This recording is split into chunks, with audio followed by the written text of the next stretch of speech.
turns out that scientists as far back as the early 1900s have been developing alternative ways to access electricity without combustion. Nikola Tesla believed he had tapped into what he called radiant energy. Many scientists believe he was accessing what's now called free energy. But before Tesla could finish the project, his financier, banker J.P. Morgan, who had a monopoly on the copper used for electrical lines, recognized how Tesla's invention could transmit electricity without wires. He then shut down Tesla's funding. Tesla's lab was burned down and he was ostracized, all for trying to implement his vision of unlimited energy for everyone.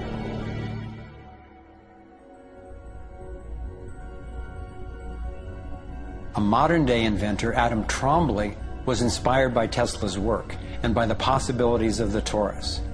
Trombly built a dynamo, a direct current generator that accessed electrical power right out of the air. We were trying to demonstrate that by mimicking the magnetic field of a planet and rotating this device, we could actually create a dynamo that would work. And in fact, it did work, and it does work. So when we contemplate nature, when we contemplate Jupiter, or we contemplate a dynamo like the Earth rotating in space, we're basically talking about a magnet which is rotating in space. And the lines of flux of the magnet are pouring down and through in this toroidal pattern of the magnetic field. It's also expanding and contracting. It's breathing. It's taking in the energy of space literally and transforming it. Right here in this toroid, we have enough energy to transform the entire Earth.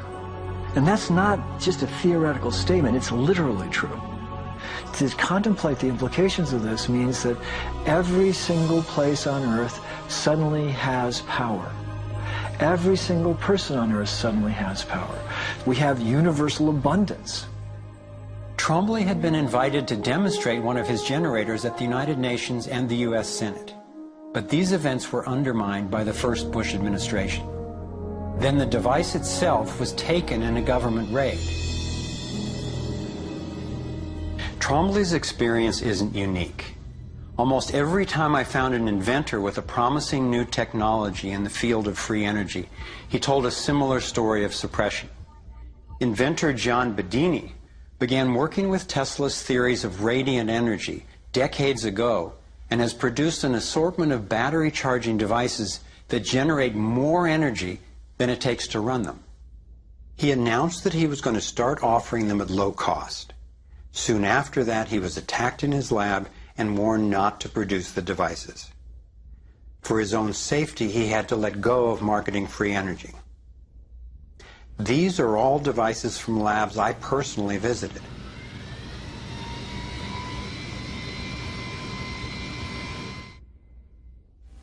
Now.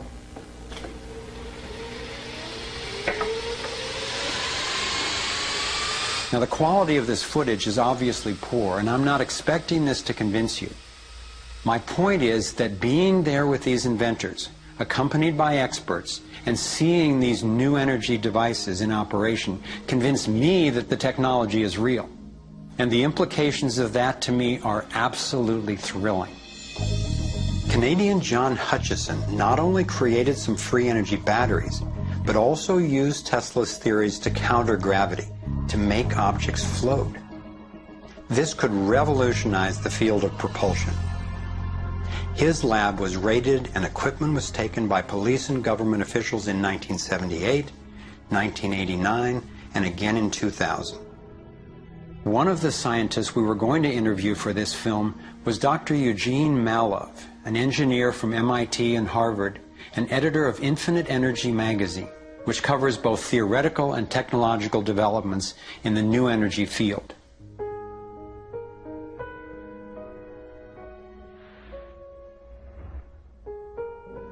Dr. Mallove was mysteriously beaten to death in 2004.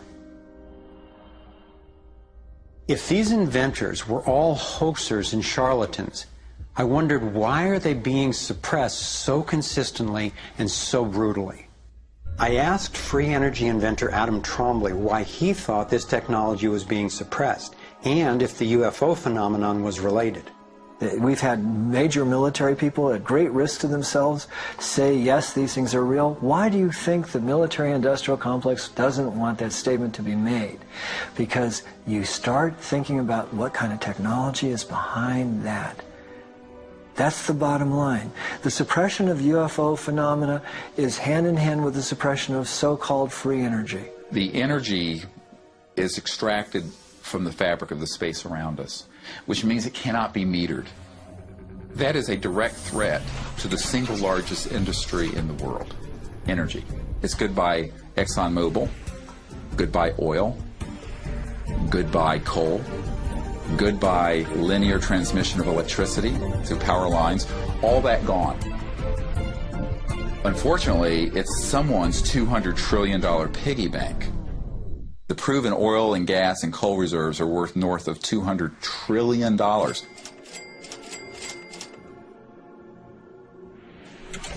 This information coming out would completely change geopolitical power more than anything since, well, in recorded human history. And it would happen in a generation.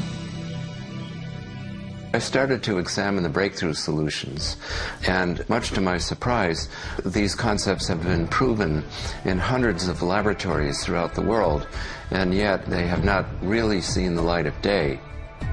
Rather than smashing things together and trying to control the explosion, these new technologies rely on blending, of dancing with what naturally is. The common denominator of all the free energy devices I've seen is that they mimic in one way or another the torus energy shape. You don't have to believe in free energy technology to be concerned about the repression of ideas and inventions. I found myself thinking, what better way to justify our dependence on oil, coal, nuclear, and other dangerous and dirty technologies than to claim there are no better, cheaper alternatives? It was my beloved wife and creative partner, Kimberly, who kept bringing me back to the human implications of my scientific research. For me, as intriguing as the torus and ETs and free energy are, the most compelling question was, would understanding these things really help alleviate human suffering in any way? And it turns out it can. So much of the pain on the planet has to do with the lack of access to energy. Can you stay warm? Can you get food and water? Can you get hospital care? All that has to do with energy access. If there is a fundamental pattern, which makes sense to me that evolution would be efficient in that way, and we can align with that pattern to create new technologies that will solve these problems, then it's worth it to me to open my mind to these socially taboo subjects. If the new energy technologies were to be set free worldwide, the change would be profound. It would affect everybody. It would be applicable everywhere. These technologies are absolutely the most important thing that's happened in the history of the world. So given the stakes, I decided to ask who's benefiting from suppressing scientific research? Whose wealth and power are threatened by access to clean, free energy? Who has a motive to set up a world where so few have so much and so many have so little? As an independent researcher, I followed one of the cardinal rules of investigative journalism. If a story doesn't make sense, follow the money.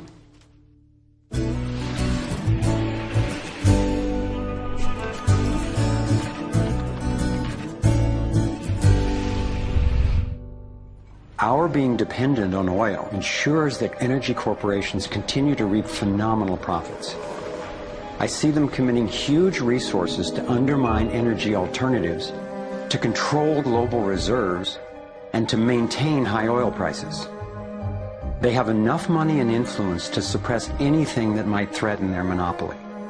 So who's behind the huge energy corporations? The Rockefellers' oil empire got started in 1870 when John D. Rockefeller founded Standard Oil and became America's first billionaire. Standard Oil has since morphed into ExxonMobil and others. And the Rockefellers control our food as well.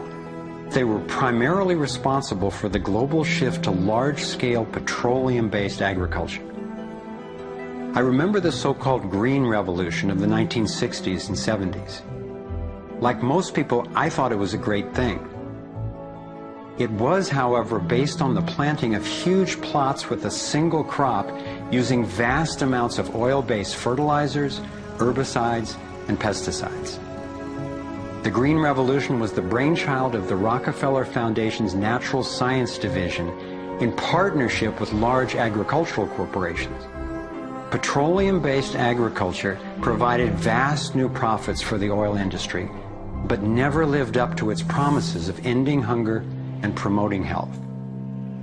The Green Revolution did at first increase productivity because every bit of soil was being used for immediate production. But its true costs can now be seen. Taxpayers pay billions in subsidies to giant agribusiness corporations. Small family farms have all but disappeared. Biodiversity is destroyed. Toxic chemicals poison farm workers and pollute the land, water, and our food supply, endangering the health of us all. As of 2010, approximately 1 in every 7 people worldwide did not have enough to eat. The giant corporations who had brought us chemicals for chemical industrial agriculture, and they were talking about 3 instruments to consolidate the food chain. The first was genetic engineering as a way of control. The second was patenting seed and patenting life as a way of control, declaring seed to be private property, treating the saving of seed by farmers as a crime, as a theft of intellectual property.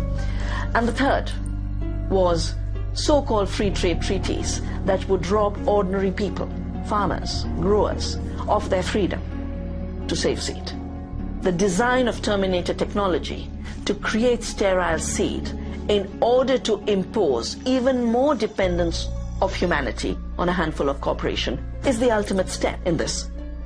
We are, through what we are doing with seed, literally for the first time, creating a new colonization, which I call the colonization of the future.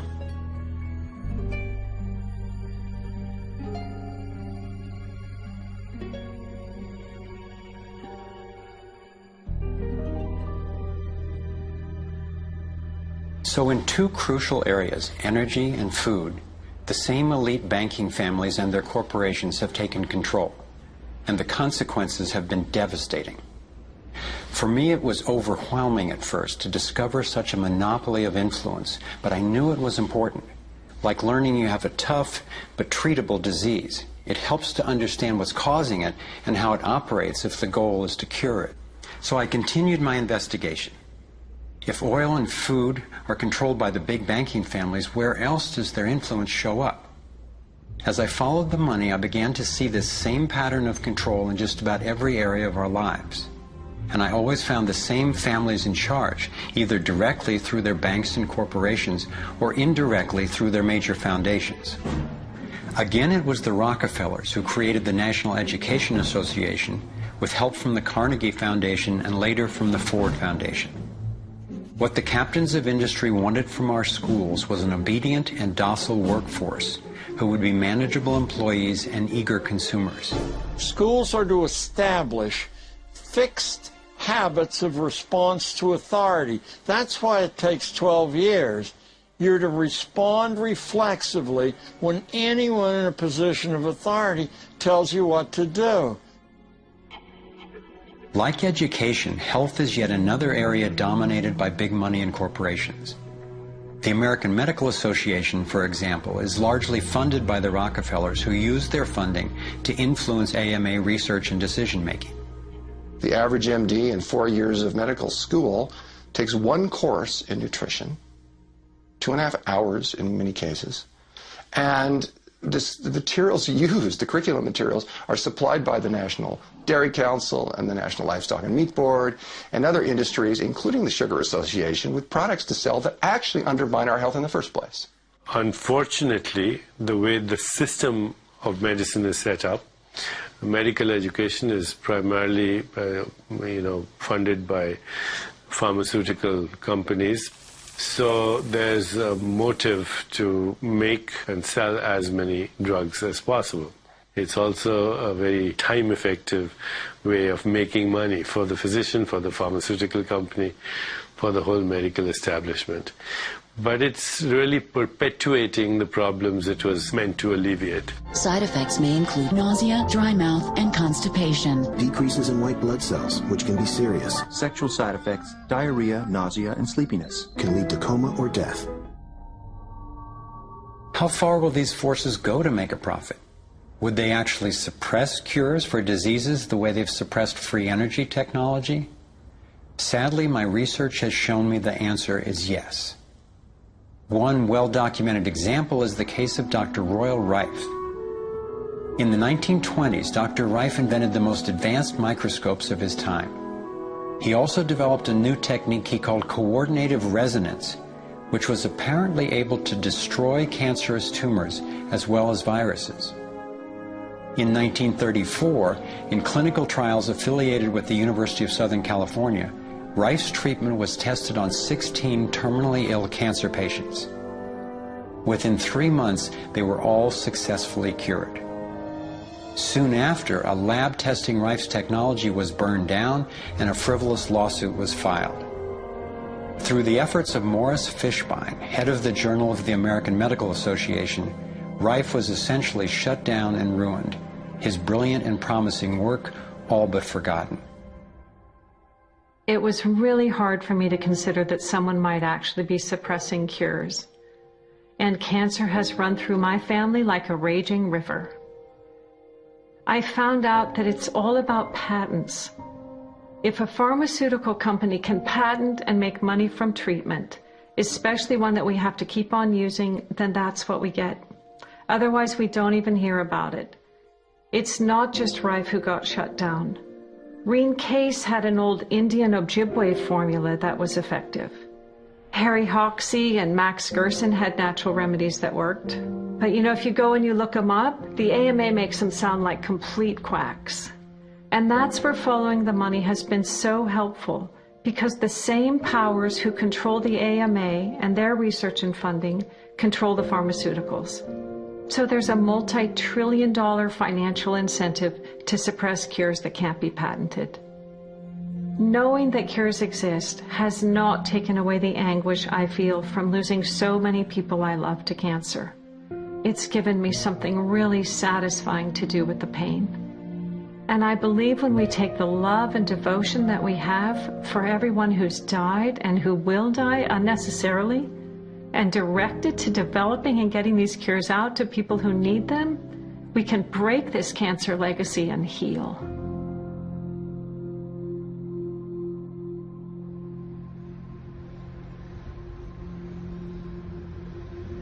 As difficult as it was for me, I have come to an inescapable and profoundly disturbing conclusion. I believe that an elite group of people and the corporations they run have gained control over not just our energy, food supply, education, and health care, but over virtually every aspect of our lives. And they do it by controlling the world of finance, not by creating more value, but by actually controlling the source of money. When I followed the money, I found that it took me up the levels of a pyramid.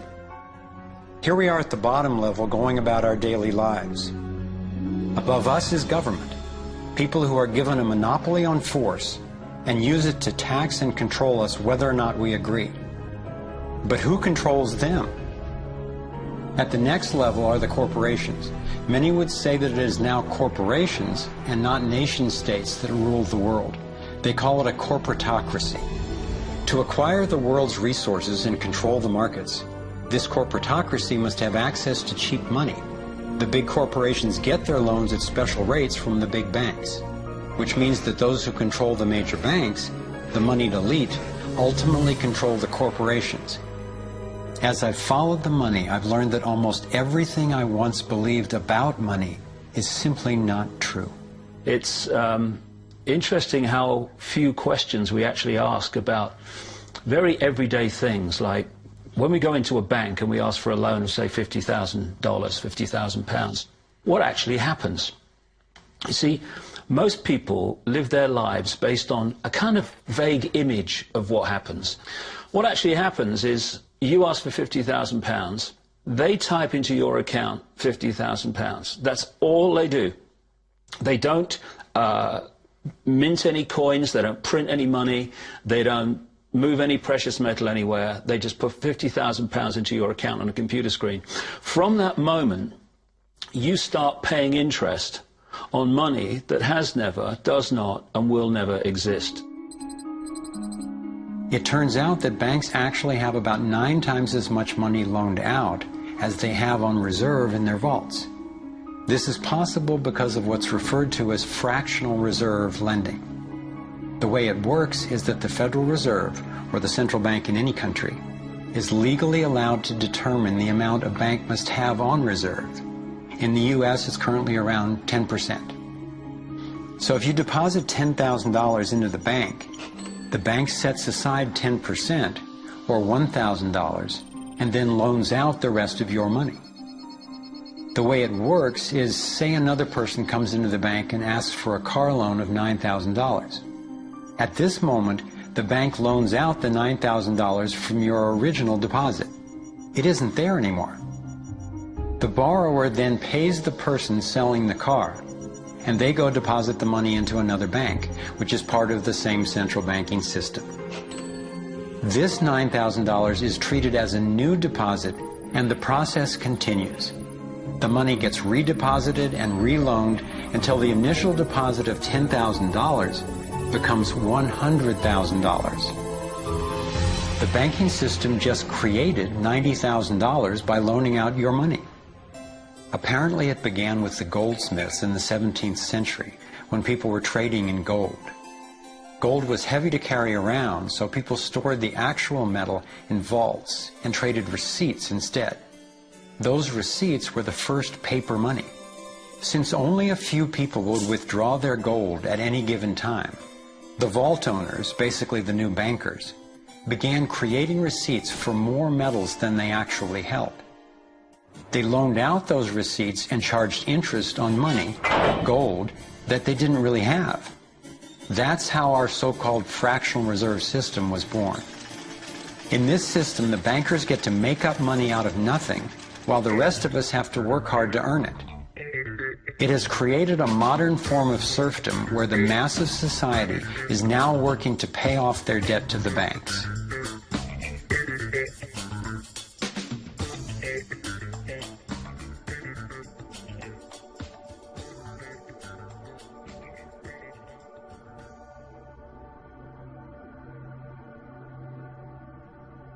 Under this fractional reserve scheme, we inevitably become debt slaves to a ruling class of financial elite, not because they are better or smarter than anyone else, but because they have rigged the system to benefit themselves at the expense of most people on the planet.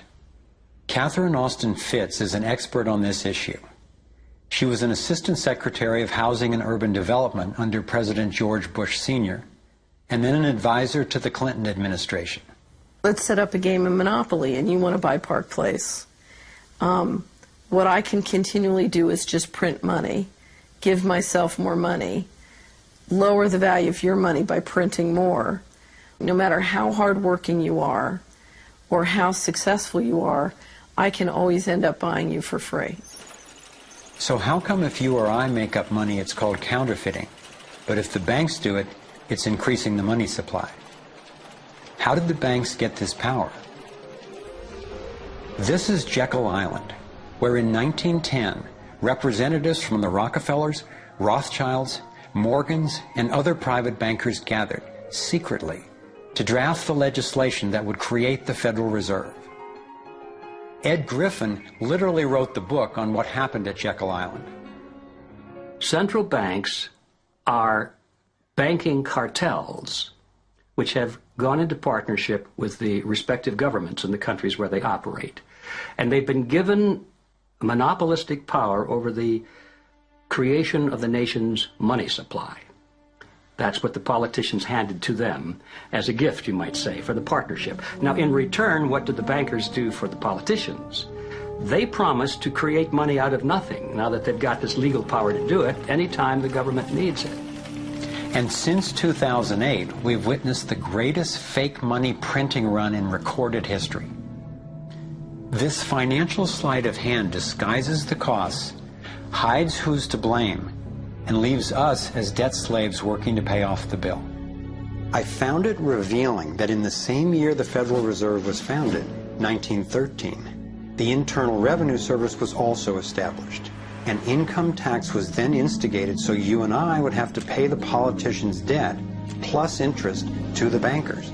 The problem is we have a privately owned central bank system in the United States disguised as a government-owned system. Now, if you look in the telephone book here in the Washington, D.C. area, you look up for Federal Reserve in the blue government pages, it's not there. It's in the white pages right next to Federal Express. It's a privately owned central bank. What is the proper relationship, what should be the proper relationship between a chairman of the Fed and a president of the United States? Well, first of all, the Federal Reserve is an independent agency, and that means basically that there is no other agency of government which can overrule actions that we take. There is no other agency of government which can overrule actions that we take. We have a private bank that prints money on behalf of the Treasury. The Federal Reserve prints money on a debt-based system which creates scarcity. But it puts a group of insiders in a position of having access to all the data about the economy when we don't. So you have a small group of bankers who understand the data on how the money works in the economy, and it gives them the ability to print money in a way that the insiders are protected and everybody else is drained.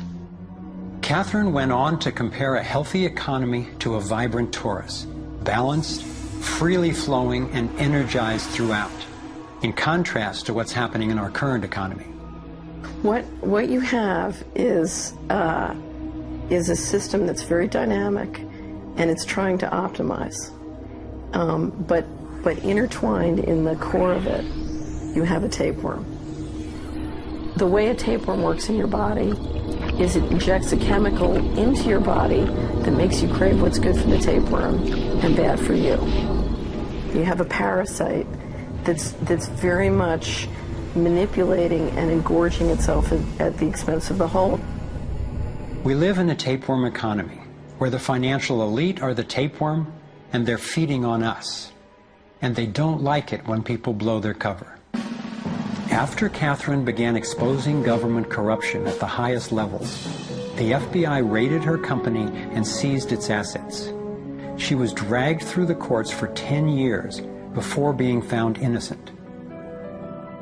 So we've got the Federal Reserve, a privately owned corporation with a monopoly on creating money, but with no accountability, backed up by a government with a monopoly on force. The country got sold on the Fed as an institution that would help stabilize the economy and remain independent of politics. But in fact, in close to a century of existence, the Federal Reserve has done just the opposite. Since they took charge, we've been robbed through inflation, and the purchasing power of the dollar has declined more than 96%. And the wealth gap makes it clear most of the money is going to a very few. Only 16 years after the Federal Reserve was in power, America experienced the Great Depression. My research revealed that before the big crash in 1929, the elite bankers pulled their money out of the stock market. After the crash, they used that money to buy up cheap stocks and smaller failing banks for pennies on the dollar. Among the bankers who consolidated their wealth this way were the Rothschilds, Rockefellers, and Morgans. A similar scenario played out in the 2008 financial collapse, with the same bankers benefiting. In the years leading up to the collapse, the biggest banks, including Bank of America, Citigroup, and Chase, controlled by the Rothschilds, Rockefellers, and Morgans, were bundling and trading bad loans that they knew would eventually fail. It's like putting rotten oranges in a box and selling them as grade AAA. The bundlers of the debt knew it was only a matter of time before someone would open that box and see that the content was worthless, since they were the ones who packed the boxes in the first place. When the rotten oranges, what we hear about as unsound loans, derivatives, and credit default swaps, were finally discovered, everyone was impacted. People lost their homes, their jobs, their businesses, and their retirements. Meanwhile, the biggest banks who created the problem in the first place were the ones who got bailed out. Why's that? Why would the Federal Reserve give trillions to the banks, even though the majority of Americans were against bailing them out? And why not help those most in need rather than the perpetrators of the financial collapse? My research led me to believe that the same people who created the Federal Reserve, the Rothschilds, the Rockefellers, and the Morgans, still control it, and they use this scheme to bail themselves out at our expense. Many of the banks created are still the most powerful lobby on Capitol Hill, and they, frankly, own the place. I'm convinced that the near collapse of the economy in 2008 resulted from an orchestrated pump and dump scheme designed and executed by the big bankers to consolidate wealth and power. David Icke explains how he sees the Federal Reserve rigging the so-called business cycles. Stage one, it's like throwing a fishing line out. Stage one, you put lots of money, units of exchange, into circulation. You do this by pushing interest rates down, by making lots of loans. This is the part of the cycle we call a boom. Because there's lots of units of exchange in circulation, there's lots of money changing hands. That generates lots of economic activity. That generates jobs. And as more and more money is spent, there's more demand. So companies take out more loans of fresh air money to increase their production. People get confident in their everyday lives. Hey, you know, I work for this company, they've got lots of orders, it's really going great, my job's safe, I tell you what, we can have a bigger house. Then they start to change it. What they do is they pull the fishing line in. They push interest rates up. Now, fewer people, are taking out loans, and they make the criteria for having a loan from the bank stronger anyway. And also, now, as interest rates have gone up, a larger part of people's income is going to pay back the extra interest and not being circulated in buying things.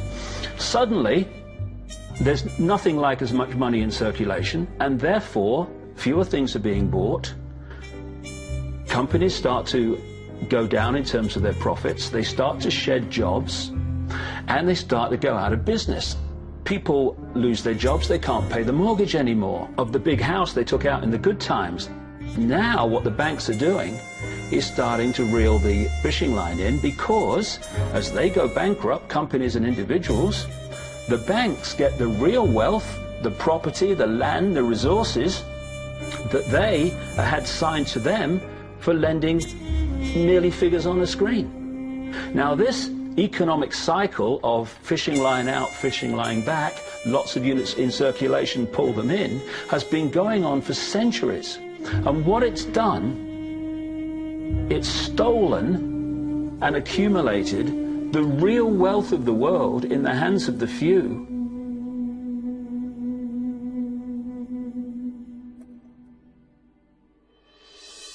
At the international level, central bankers use the World Bank and the International Monetary Fund to make more money while exploiting the resources of countries they lend to, bankrupting them in the process.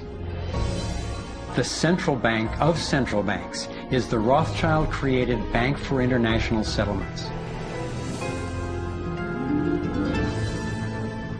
The elite are positioning themselves to control access to virtually everything we need to survive. No matter where you go in the world, the money is controlled by the banking system. They decide if people eat or if they don't eat. Who's a billionaire and who lives on less than $1 a day. He who controls the money controls the world, and a very few control the money.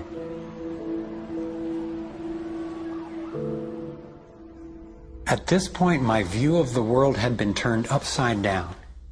I was struggling with the realization that the failure and suffering of so many is actually success and fulfillment for a few.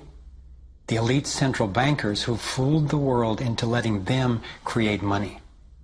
They already have vast fortunes, so what is their end game? What is their ultimate agenda?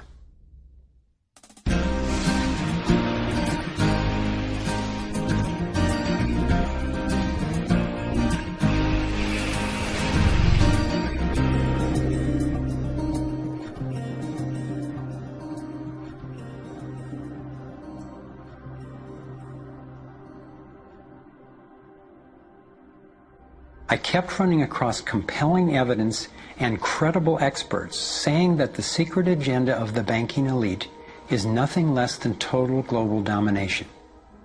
At first, I resisted the idea, but I was committed to finding out what was keeping us from thriving, no matter where it might lead. One night I woke up at 3 a.m. with the burning question: if this small group wanted to dominate the entire world, what would they need to control to accomplish it? I jumped out of bed and started making a list. First and foremost, they'd have to control money, and they do. Controlling money allows them to run everything else. They'd need to control energy, and they do. They already control big agriculture and world trade. They're buying up water supplies worldwide. They've got health in their pocket, and they're trying to suppress natural alternatives. Mainly, they'd have to control what information we'd get and how we'd react to it. In America, the internet, our greatest tool for communication and grassroots organizing, is currently not controlled or censored, but its open status is being attacked from all sides. Governments, corporations, and the United Nations are all attempting to take control. For complete domination, dissent has to be controlled. They'd need to take away our rights, spy on ordinary citizens, and track every aspect of our lives. As the day dawned, I knew that a powerful elite had almost everything set up to rule the world. And I had the frightening realization that Big Brother is not just coming, he's here now. We are already in the Matrix. So how do we get out? To envision that, I realized I needed to discover what their ruling structure looks like and how it works. A relatively small group of families, especially the Rothschilds, Rockefellers, Morgans, and Carnegies, along with the Harrimans, the Schiffs, and the Warburgs, have been leading the controlling elite in the West for generations. I'm not implying that every individual in these families is aware of or active in the global domination agenda. However, I'm convinced the heads of these dynasties control the corporate and banking interests that carry out the sinister scheme that is destroying so many lives. Those secretly driving the agenda have been known by many names. Leaked reports confirm that they meet throughout the world behind closed doors to discuss their agenda. Then, like clockwork, their plans begin to show up in the media, finance, corporate, government, and military arenas. Of course, not everyone involved in these groups is in on the decision-making. There is a hierarchy of knowledge and participation. One of the primary symbols of the controlling elite is the all-seeing eye. It's on the dollar bill. It's on the American mass surveillance system initially called Total Information Awareness. It's on the British intelligence agency MI5. And it even oversees the Supreme Court complex in Israel, designed and funded entirely by the Rothschilds. I believe they've taken the majestic image of the Cheops pyramid and its legendary metallic capstone and perverted the meaning to represent those at the top being able to track and control all those under them.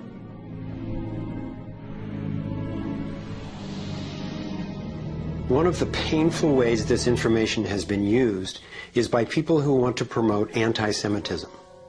They wrongly call this a Jewish agenda and continue the ongoing racism that undermines and destroys so many lives. Let me be clear. This is definitely not a Jewish agenda. It's been documented that central bankers even funded both sides of World War II, as well as some of the corporations associated with Hitler's atrocities against the Jews. Since these people have more money than their families would need for generations, and since they have the power to create money, I don't believe wealth is their end goal. After you have all the material things that you could possibly want in life, what is left to excite you? And for many people, the answer is power, global power. They became intellectually elite. They began to think that they had a plan that was better than anybody else's plan. They got the idea that freedom is dangerous.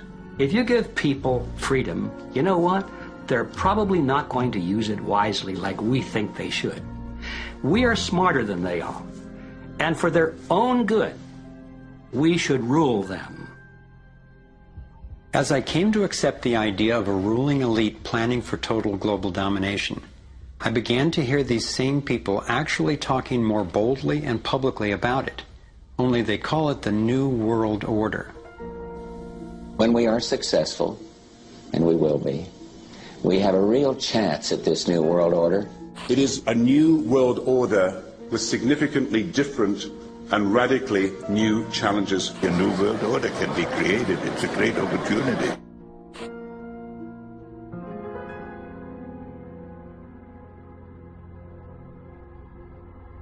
Given the condition of our world, a new world order can sound like a great idea. But I had to distinguish between what I was discovering about global domination, a one-world government run by an elite few, and the reality of our global interconnectedness, which is the realization that at a fundamental and even spiritual level, we are not separate, we are all connected. But the agenda for global domination is really the exact opposite. It's a divide and conquer strategy to keep us all pitted against each other, thinking that it's the Democrats or Republicans, the liberals or conservatives who are the problem, when both parties are ultimately serving the same plan. I believe we're heading toward a totalitarian world authority, actually a military dictatorship, run by a tiny elite who have all the power and make all the rules. If they succeed, there'll be nowhere to run, nowhere to hide. Think about it. The whole notion of conspiracy has been so ridiculed that it's socially challenging just to consider it. And there's always a reasonable sounding story to explain any one incident on its own. I personally used to try to justify how the same people consistently ended up with more money and more control by thinking they must just be taking advantage of the situation, but not actually causing it. But after nearly a decade of putting the issues and the evidence together, I am convinced it is not random, and that a few very powerful banking elite families and their political and corporate partners do have an agenda to dominate and control the rest of us. Once I got the reality and the scope of the agenda, I really had to think, how much do I want to know about this? Do I want to focus on the worst of what human beings are capable of? I decided it is worth knowing who these people are and how their organizations operate, because on the other side of the rage and the sadness are clarity and strength, the power we have to focus our efforts effectively now that we understand what's really going on. The greatest prison that people live in is the fear of what other people think. What happened to me as a result of all the ridicule I went through is that I stepped out of the fear of what other people thought. And it's only when you do it that you realize what a prison you lived in before. And what it gave me was a personal understanding of how easy it is for a few to control the many. All you have to do is dictate the norms in society, what is considered right and wrong, moral and immoral, good and bad, sane and insane, possible and impossible. And you build what I call a hassle-free zone And if you live your life within that zone of perception, belief, and what you say and think, then people will leave you alone because you're normal. Once you step out of that pen and you start to express your uniqueness, what the Illuminati have created is a whole human population of prison warders who are jumping on those that are stepping out of the norm. And it's interesting, when you get to the edge of that hassle-free zone in what you say and you think, you're not thinking, if I do, what about the head of the World Bank? What's he going to say if I do this? No. We're saying, what will my mother think? What about the guys down the bar and the people at work? What will they say? And what the Illuminati have done by creating the norms, they have created an absolute army of people to impose those norms on each other. Their grand strategy for global dominance is already being implemented. They are carving up the world into superstates that transcend national boundaries so that we are easier for them to manage. They have already established the European Union and the African Union. Politicians from the United States, Canada, and Mexico, under the title of the Security and Prosperity Partnership, have been working on the northern part of what could arguably be called plans for an American Union. This has been going on for years without citizen or congressional consent. A Pacific Union is already in process. This is the organizational chart for global tyranny, the structure for complete control. Here are two of the most powerful men in Europe talking about moving to a single world government. It is extremely important that we, in this new ownership of global governance, have, particularly on both sides of the Atlantic, the implementation of the same rules in the same fashion. 2009 is also the first year of global governance, with the establishment of the G20 in the middle of the financial crisis. On the international level, the central banking elite have put huge organizations in place to implement their policies, including the World Trade Organization, the World Health Organization, the World Bank, and the International Monetary Fund. John Perkins is a man who knows from decades of his own experience as a so-called economic hitman how the collusion of banks, corporations, and governments has taken over countries around the world. We use many techniques, but probably the most common is that we'll go to a country that has resources that our corporations covet, like oil, and we'll arrange a huge loan to that country from an organization like the World Bank or one of its sisters, but almost all of the money goes to U.S. corporations, not to the country itself. Corporations like Bechtel and Halliburton, General Motors, General Electric, these types of organizations, and they build huge infrastructure projects in that country, power plants, highways, ports, industrial parks, things that serve the very rich and seldom even reach the poor. In fact, the poor suffer because the loans have to be repaid, and they're huge loans, and the repayment of them means that the poor won't get education, health, and other social services, and the country is left holding a huge debt by intention. We go back, we economic hitmen, to this country and say, look, you owe us a lot of money, you can't repay your debts, so give us a pound of flesh. As soon as one of these anti-American presidents is elected, one of us goes in and says, hey, congratulations, Mr. President. Now that you're president, I just want to tell you that I can make you very, very rich, you and your family. Get several $100 million in this pocket if you play the game our way. If you decide not to, over in this pocket I've got a gun with a bullet with your name on it in case you decide to keep your campaign promises and throw us out.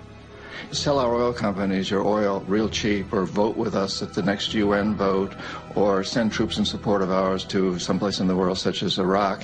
And in that way we've managed to build a world empire with very few people actually knowing that we've done this. Like many people, I thought a conspiracy for global domination could not really work because basically people are just not that competent. I thought there's no way they could pull off such a scheme at the necessary level of control and secrecy. one of the false hopes is this is all happening because government is incompetent, and it's a giant mistake, and people really don't know. And of course, that's great air cover for the fact that the system really does know where it's going, and it's going where it wants to go, and it's being successful at it. Still, I wondered, how could something that is so big and corrupt be kept secret? It's a simple structure, and if it wasn't simple, it wouldn't work. And it can be likened to a compartmentalized pyramid. If you look at any organization today, no matter whether it's a transnational corporation, a university, a government, a secret society, they're all structured as a pyramid. And as the CIA and other intelligence agencies talk about, they have this need-to-know system. Only let people know as much as they need to make their contribution and no more. So you take a bank, an individual bank, not that there is such a thing. At the bottom, you've got the people you see when you pass your check over the counter in the bank. Now, they don't know what the bank manager behind them knows and is discussing. They only know what they need to know to do their job. The bank manager in the office behind them, he doesn't know or she doesn't know what's happening at the next level, and they don't know what's happening at the next level. And eventually, you've got a tiny few people at the peak of the pyramid of that banking structure. They're the only ones that know what the real agenda of the bank is and what the direction is that they're going and why. This kind of compartmentalization explains how the Manhattan Project, which developed the atom bomb in World War II, was kept secret despite having 130,000 people working on it. When I first let in the scale and the intentions of the agenda, I felt like I had the flu for about 2 weeks. But then it dawned on me. Here was this well-planned, well-orchestrated attempt to squelch human potential, and still our brilliance shines through. Even though we've been systematically distracted and repressed, people have come up with innovative, ingenious solutions to a huge number of the problems that we face. It's not our fault that we didn't recognize how organized and intentional this scheme is. It's our challenge. I looked at the kind of world the controlling elite have already given us, and I had to ask, what kind of world would we be living in if they had absolute and complete domination over everyone, everywhere? In this new world order of theirs, a tiny number of people would exercise total control over the lives of everyone through a system of intrusive surveillance, violent suppression of dissent, and debt slavery. Imagine tiny islands of opulence surrounded by a sea of misery, where the mission of the military is to protect the haves from the have-nots. I've come to believe that their endgame is truly ominous, and that they will stop at nothing to continue implementing their plan. As difficult as it may be for Americans to accept, I'm now convinced the agenda of the global elite includes destroying the financial strength and sovereignty of the United States. With its history of free speech and armed revolt, America represents the major hurdle to global consolidation of power. If they can succeed in bringing down this country, I believe the international elite intend to transfer the power and productivity of Americans to their one-world dictatorship, gradually taking over our lives in what David Icke calls the totalitarian tiptoe. Think about it. They've got us so deep in debt we can never repay it. They're collapsing the dollar, and they're attempting to replace it with a global IMF currency. This press for a global cashless electronic currency would enable a central authority to financially disable any individual or group in an instant. Now, for the first time in history, international taxes are being proposed under the pretense of addressing climate change. Like a Trojan horse, the suggested treaty unveiled at the 2009 Copenhagen Climate Conference appealed to our concern for the environment while distracting us from the fact that this unprecedented carbon tax would be paid to the World Bank and enforced by global police. There are ways to address our obvious need to curtail pollution without creating a tax base for tyranny. You want to change society in a way that you know that if you do it openly, you know you're going to get an adverse reaction. So you don't do it openly. You play problem, reaction, solution. Stage one, You create a problem. It could be a terrorist bomb, it could be a 9/11, it could be a run on a currency, it could be a stock market collapse, a government collapse. You tell the people your version of A, who did it, and B, why. And at this point, problem, reaction, solution would fall down if we had a media that was in any way related to journalism.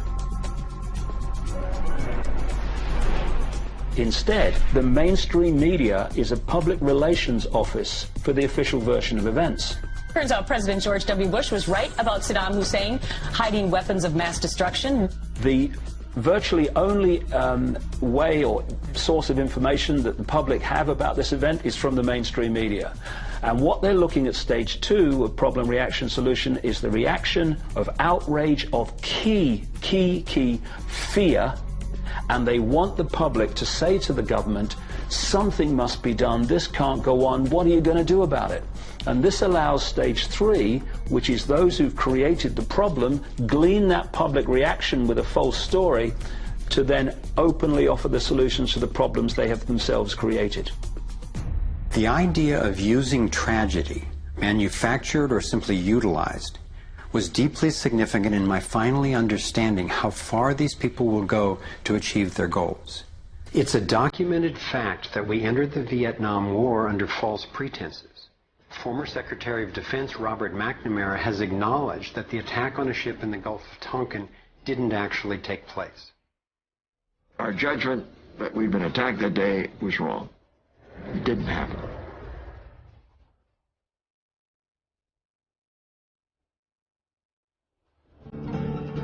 More recently, former President Bush used non-existent weapons of mass destruction as a pretext for invading Iraq. Tactics like this are sometimes referred to as false flag operations. An increasing number of people believe that 9/11 was a false flag operation by the global elite in order to set the stage for taking over Middle East oil and dismantling U.S. constitutional protections.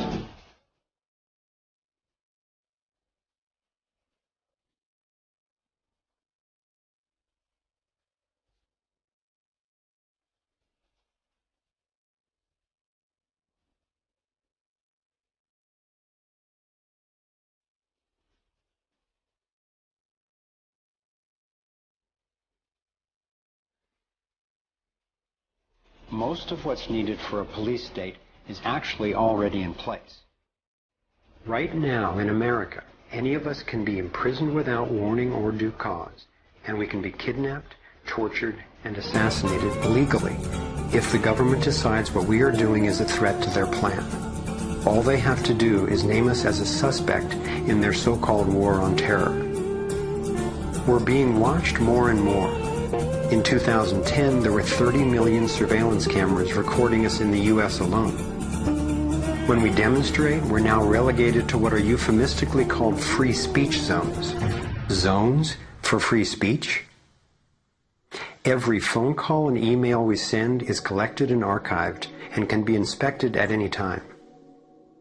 Our driver's licenses and passports have computer chips implanted in them to track our every move. And now hospital patients are getting these same chips implanted under their skin.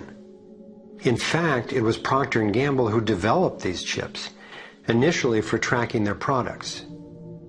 It's always offered as a way to help, but even an assistant director of Central Intelligence has admitted it's an entry point to getting all of us chipped for better tracking and control.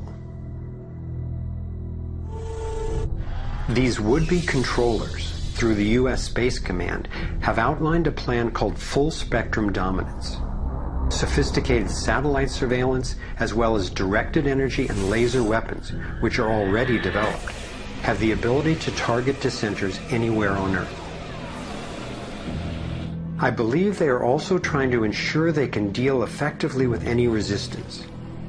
FEMA containment camps and railroad cars with shackles have been recently constructed or refurbished all over the United States for use in what officials call times of pandemic or civil unrest.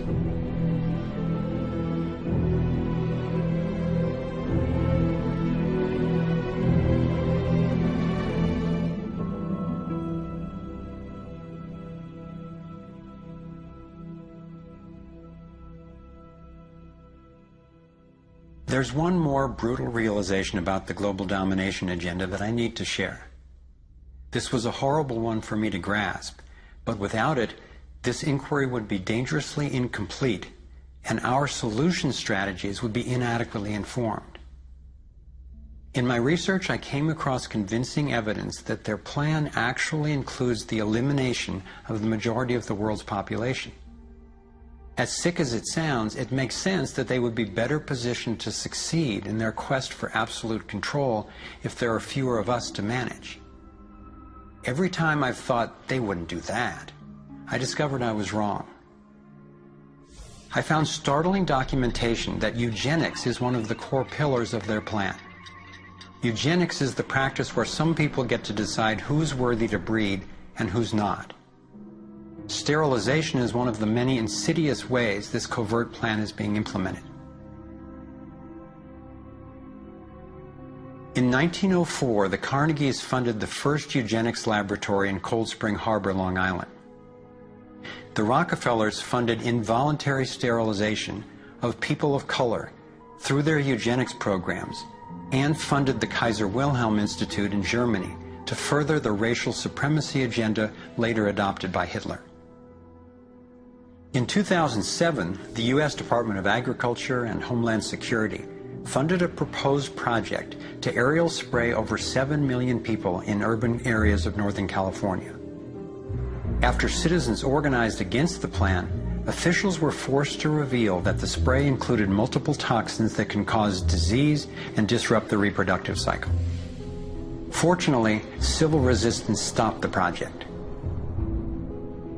The U.S. government has been caught over 30 times covertly experimenting with toxic chemicals on its own citizens, from soldiers, prisoners, and Native American reservations to entire towns and counties. Mass covert sterilization of women and girls, usually using secret additives to vaccines, has been exposed in Brazil, Puerto Rico, Nicaragua, Mexico, and the Philippines. These have been under the auspices of such programs as John D. Rockefeller's Population Council, the U.S. Department of Health, Education, and Welfare, where Nelson Rockefeller was undersecretary, and the Rockefeller-founded World Health Organization.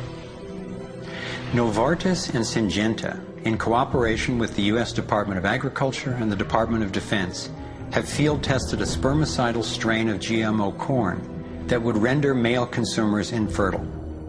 This was quietly announced as a contribution to the world overpopulation problem. The list goes on and on. Right now, global human fertility is plunging.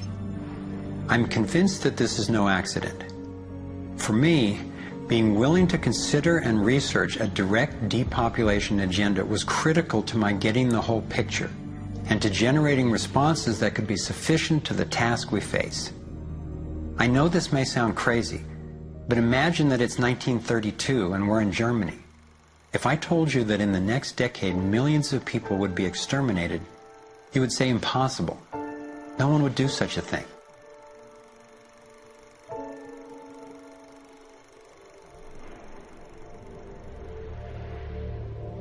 This is what depopulation looks like today.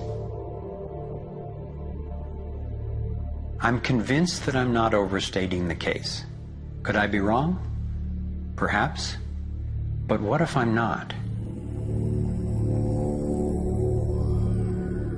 We are at a critical fork in the road in human evolution. One road is leading toward tyranny and possible self-destruction. The other would lead us to a peaceful, healthy civilization based on honoring the rights and freedom of every single person on the planet.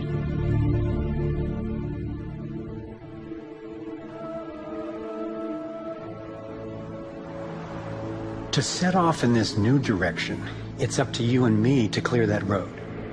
The time has come to say, enough. There is another way. I believe that together we have the knowledge, the resources, and the solutions to meet that challenge.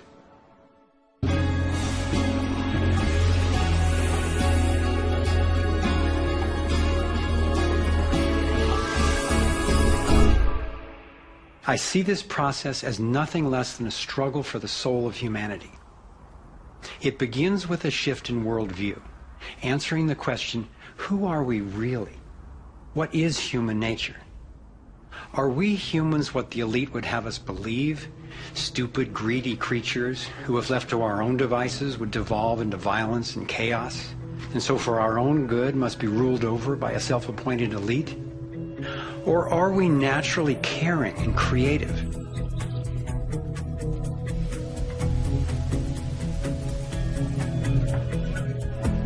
I believe when people are healthy and have what we need to survive, we can create a world based on integrity, freedom, and compassion. A world where everyone can thrive. Which of these two views will shape our future? That's our choice now. The agenda of the ruling elite is the product of a destructive worldview, based on their beliefs that there's not enough to go around, that some people are more deserving than others, and that their own safety depends on maintaining absolute control over the rest of us. In short, their worldview is based on scarcity and fear. But as powerful as they are, the architects of the New World Order cannot create their dreadful vision without our collusion. To stop them, to render their agenda obsolete, we have to wake up. We have to take action. This is like the last effort of a particular phase of civilization. It's its last gasp, really, and I often use the metaphor of the caterpillar becoming the butterfly, because a caterpillar crunches its way through the ecosystem. It's very destructive. It eats 300 times its weight in a day until it's so bloated that it hangs itself up and goes to sleep, and its skin turns into a hardened chrysalis. And then in its body you get these imaginal cells, biologists actually call them that, forming within the caterpillar's body. The caterpillar's body then actually becomes a nutritive soup for those cells. But what's important about that metaphor is that the old and the new coexist for a while. And it's the job of the caterpillar to preserve its life. It's a desperate government that we have now trying to control oil in the Middle East and wanting now to promote nuclear energy and all these things that they know better, but they have to play out the role of protecting themselves. It's their job. And if you love butterflies, you don't go around stepping on caterpillars. So we can't hate them. It doesn't do any good. But if you want alternative energy, you don't ask an oil economy administration to produce it for you. We have to produce it. We imaginal cells have to show that it's cheaper, more efficient, and more effective. Our job is to build a new world. If we had the vision and a worldview that says our crisis is a birth and everybody's needed and everybody will have more of what they truly want, you could turn this desperate world into a renaissance of human creativity and love.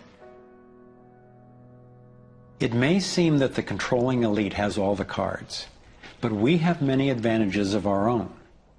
First, let's talk numbers. Very few people are consciously perpetrating the domination agenda. Most of those helping to implement the plan don't understand the full picture of what they're a part of.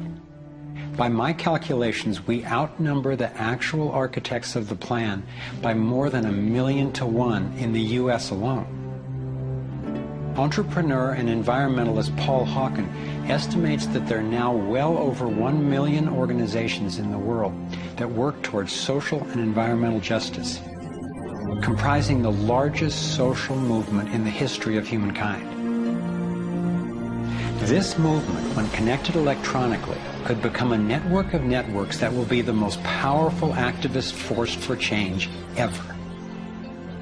If you look at the people who are involved with restoring this earth and stopping the damage and resisting the depredation and nurturing change and reimagining what it means to be a human being, and you're not optimistic, then you might want to get your heart checked, because there is an extraordinary, beautiful, gorgeous, fierce group of people in this world who are taking this on.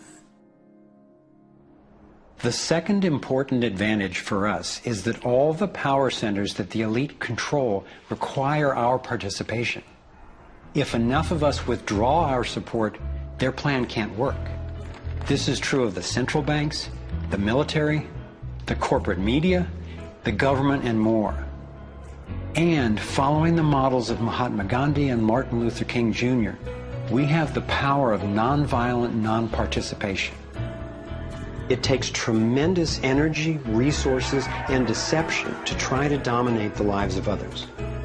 In moving toward freedom, on the other hand, we have on our side the evolutionary life force and what Gandhi called satyagraha, the simple power of truth. In India, we have thousands of villages which are now freedom zones. So we will not accept patenting. We will not cooperate with it, just like Gandhi did not cooperate with salt laws. We will not allow chemicals and genetically engineered crops to enter our ecosystems because they threaten this biodiversity. And this freedom movement, which is a freedom movement for all species, not just for individual humans, is something that's growing so fast and is reflected in the movement for GMO-free zones in Europe.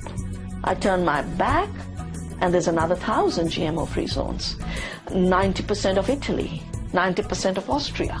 The freedom zones around the seed, around food, are creating massive shifts. In Bolivia, a grassroots movement took to the streets, relentlessly banging pots and pans, and eventually stopped the foreign corporate takeover of their water resources.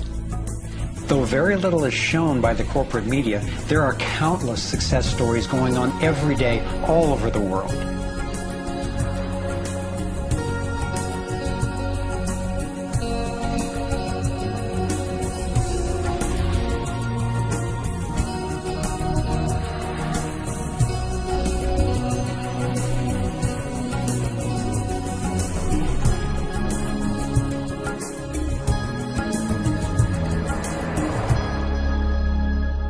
I wasn't willing to make this film until I knew there were responses that are a match for the crisis.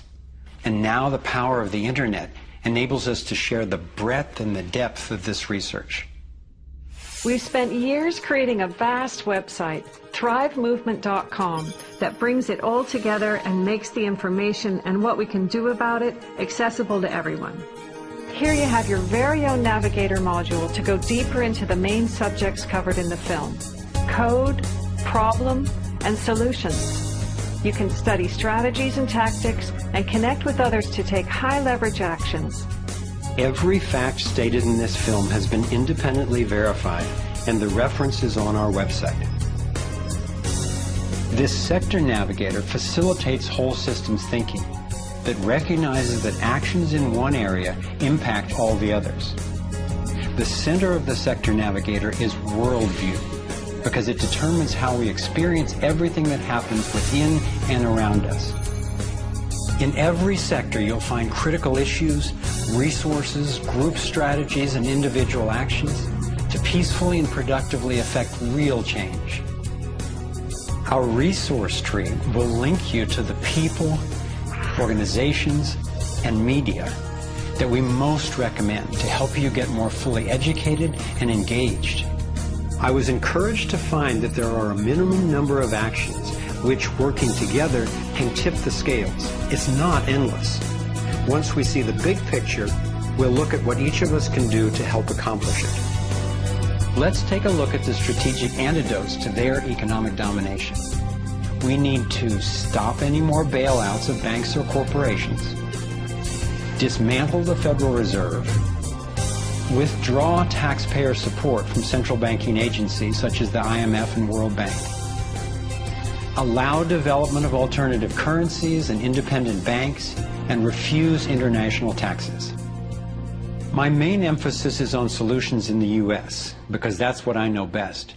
But just as the predicament is global, so are the principles on which the solution strategies are based. Here are some tactical actions that we can take as individuals that don't take much time or money to make a real difference right now. Get informed.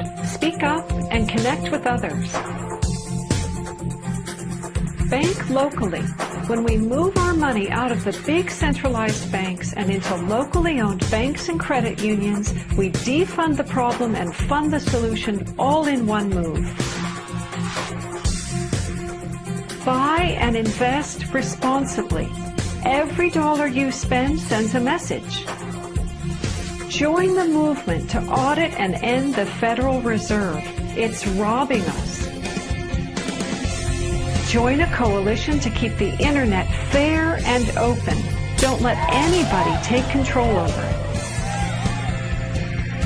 Support independent media. Get your information from diverse sources and think about who's funding the news you get. Support organic, non-GMO farming. Join movements to bring about honest elections, including traceable paper ballots and campaign finance reform. Congress can only be accountable to us when corporations stop funding them. Advocate for renewable and new energy technology. Bring the conversation about free energy out into the open. It will transform the power dynamic on this planet faster than anything in recorded history. Sign up for critical mass actions. It's a strategy to leverage our power by waiting until a huge number of us agree to participate before taking an action. Imagine 1 million of us acting in unison. Then again, imagine even more.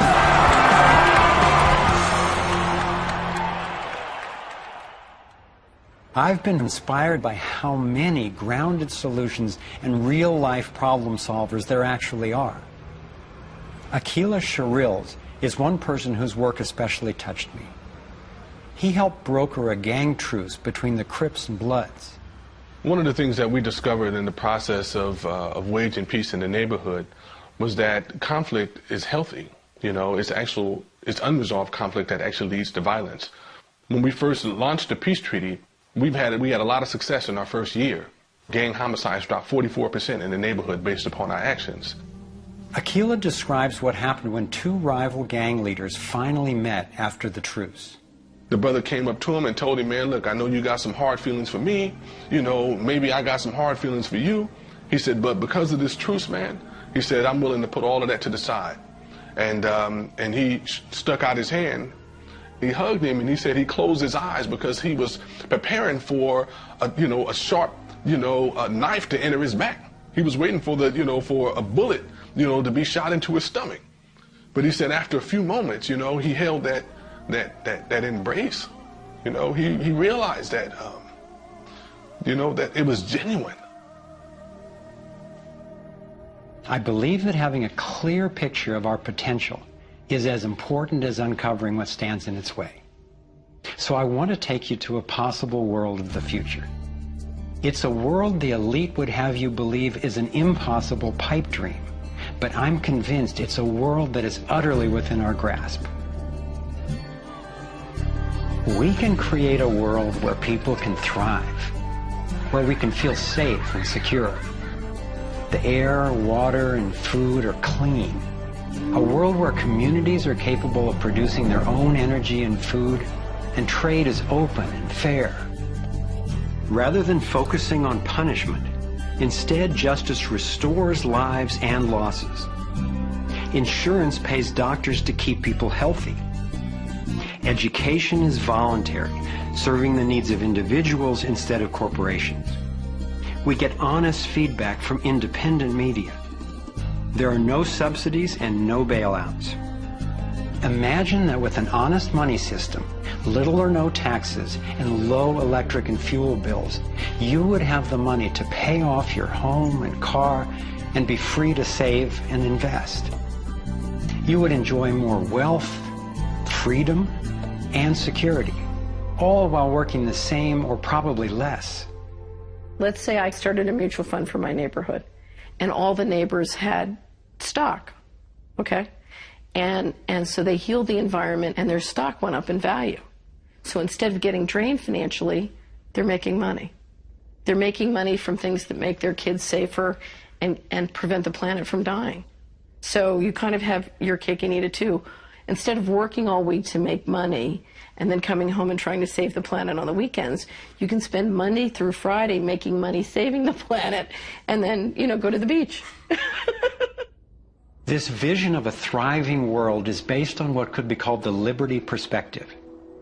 There is a simple principle that underlies this approach: non-violation. Nobody gets to violate you or your property, and you don't get to violate anyone else, except in genuine self-defense. This is the one rule I've found that every single person agrees with, at least for themselves. I believe that non-violation is the true north of humanity's moral compass and our core navigating insight.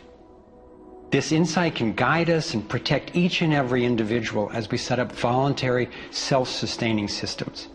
It is a way of living that I can stand for wholeheartedly and without reservation. I've been profoundly influenced by the work of Austrian economist Ludwig von Mises, who developed a whole philosophy and economic system based on the core ethic of non-aggression. Motivated by having witnessed the ravages of communism and fascism in Europe, he committed his life to finding a just way. He recognized that those systems, as well as socialism and even democracy, wrongly assume the rights of the collective, or the group, to be more important than those of the individual. I had always gone along with the view that more people will thrive if we consider the group's needs above the individual's. But when I took a closer look, I found it doesn't really work that way. In the name of what's best for the group, governments have been responsible for most of the war, death, and destruction on the planet. More than 200 million individuals were killed in the 20th century alone. So how would applying the principle of non-violation change this dynamic? It would take us from incremental change of a fundamentally flawed system to a complete transformation where not just some, or even the majority, but everyone could truly have the opportunity to thrive. In order to implement the principle of non-violation, it makes sense to me to honestly re-examine our past, because it doesn't work to try to build a healthy living system on top of an unhealthy one. We have to go back to the most fundamental acts of injustice upon which the country was founded, and the seizure of the lands of the people, and the slaughter of their women and children, and the rendering destitute most of the remnants of these people, is such a grievous wrong that we believe that we have to deal with that, to come to grips with that in a fundamental way. Understanding that they're not wrongs that were done and completed 150 years ago. They're wrongs that are continued every single day.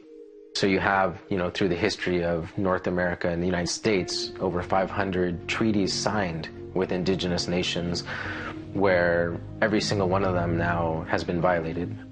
You have, in fact, a tremendous amount of wealth having been generated from indigenous people's lands and resources, and billions of dollars every year still being generated by corporations and European nations based on the continued exploitation of indigenous people's lands and resources. If we didn't have large corporations, if we didn't have Western governments defining how you and I were to relate to each other, living here in North America now together, how would we relate to one another? How would we make it different? It's going to take time and courageous effort to shift the consciousness and accomplish the tasks that will move us toward the world I'm talking about. And yet I know of no greater gift that we could give to future generations. We can't do everything at once. I envision 3 overlapping stages of the solutions process. In stage 1, we bring as much integrity as possible to our current systems. If we cut the U.S. military budget in half, it would still roughly equal the defense spending of the entire rest of the world. Between that and getting rid of the Federal Reserve, over $1 trillion a year would be freed, enough to feed everyone on our planet, deal with social issues, and heal our environment. Many people believe that widespread starvation and poverty are inevitable, but compared to war, eliminating poverty and restoring the environment are cheap. According to Lester Brown's Earth Policy Institute, it would take under $200 billion a year to restore the Earth's environment and meet global social goals. But this stage isn't the end goal of the Liberty perspective. While stage one has a lot of the compassion typically associated with a liberal Democrat agenda, stage two reflects much of the wisdom of the traditional conservative worldview. In stage two, we shrink government's role to protecting individual liberty and stewarding things we share in common, like ecosystems and the airwaves we use to communicate. As the system gains integrity and we move to sound currency, people will have enough money to have more control over everything that affects them. Stage three grows out of the increasing freedom that people gain in stages 1 and 2, as they have more money and more time. There is no involuntary tax and therefore no involuntary governance. There's no monopoly on force. There are rules, but no rulers. Rigorously protecting individual rights turns out to be key for honoring our interdependence. We can be distinct and unified at the same time. As utopian as this can sound at first, I've been thrilled to see how much practical thinking has been done to deal with tough issues like healthcare, crime, and education. These three stages validate the best of both the liberal and conservative perspectives that have divided us for so long, and then reconcile them at a new level, around non-violation, a core ethic we all share. Stage 3 honors human incentive and finally includes the rights of not just many, not just most, but everyone. The Torus provides a template for a society based on integrity and wholeness. It conserves what's working. It has built-in feedback so it can self-correct and innovate to maintain balance. We can apply these and other features of the Torus dynamic to our human social systems. I truly believe that aligning consciously with the fundamental life energy pattern at every level, physical, emotional, mental, interpersonal, and environmental, is ultimately the art, the science, and the celebration of love. And that's what we're here to learn. The fundamental insight of our interconnectedness changed the way I approach everything. In my own life, I found a practical expression of this philosophy in the modern, nonviolent martial art of Aikido. It offers powerful guidance on how to respond effectively and non-aggressively to the global domination agenda. Morihei Ueshiba, its founder, taught that to practice Aikido one must mimic the movements of atoms and galaxies. Just as free energy technology blends with the toroidal pattern to access unlimited power, Aikido, the way of harmony, blends with the energy of an attacker, redirecting it to peaceful resolution.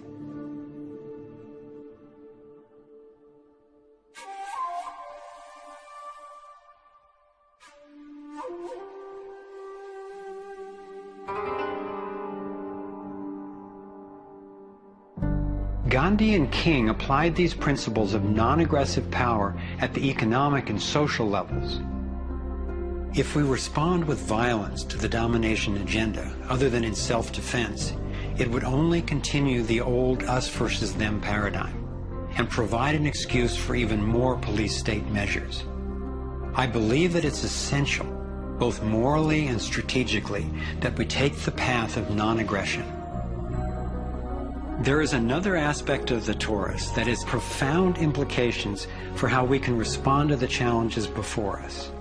It is the absolute stillness, the 0 point, that lies at the center of each toroidal system. I believe that you and I, as well as every other being, are Torus energy fields, centered by stillness and each connected to one another and to the boundless consciousness of a living universe.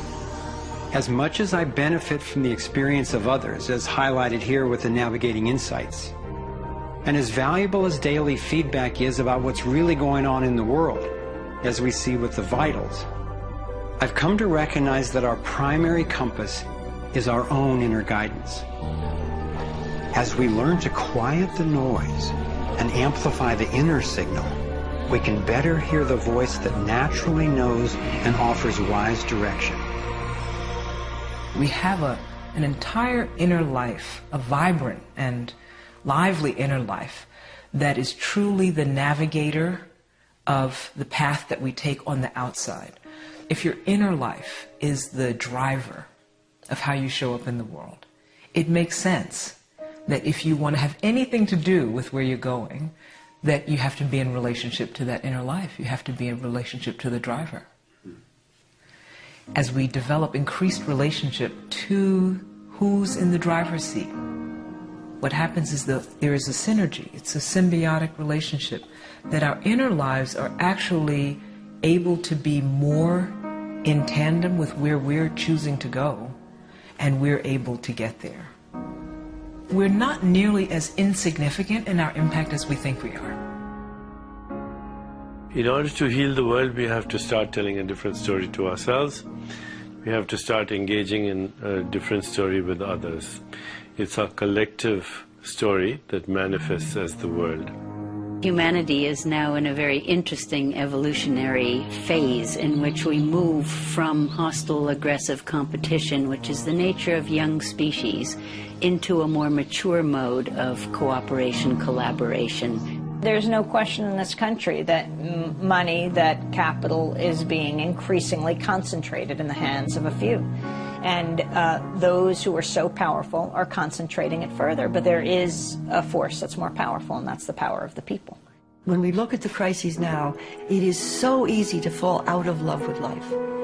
It is so easy to get pessimistic and desperate. But from my perspective, the crisis has matured to the point of being on the threshold of mass awakening, and that feeling inside me gives me the vitality to know that no matter how small what I'm doing looks to me in the face of these huge problems, that the impulse of evolution is not small. And when it's in everybody who's waking up, it's huge. And as more and more of us are waking up, linking up, and daring to speak up, the scheme for global domination is being exposed. And we're discovering solutions that can create the world we yearn for and deserve. Again and again throughout history, when people have recognized tyranny rearing its cruel head, they've come together and stood up for liberty. I am confident humankind will look back on this period and be proud that when we saw, we acted. Thank you for coming on this journey with us. I'm convinced we have what it takes to thrive. Let's make it happen.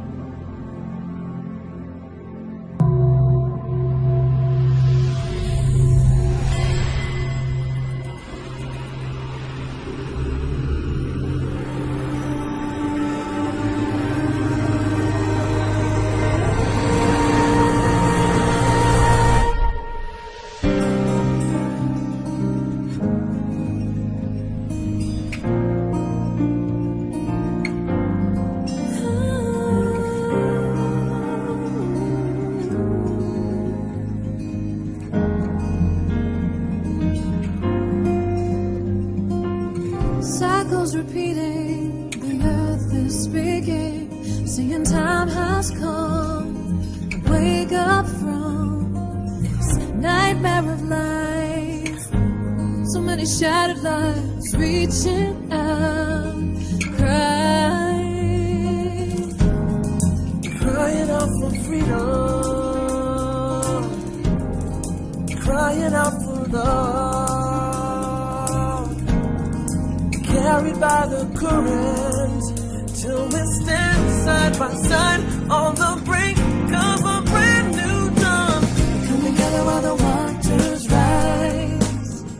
There's a stirring deep inside. We come together to stand up for our lives. But on earth there's a take to thrive while we've been sleeping.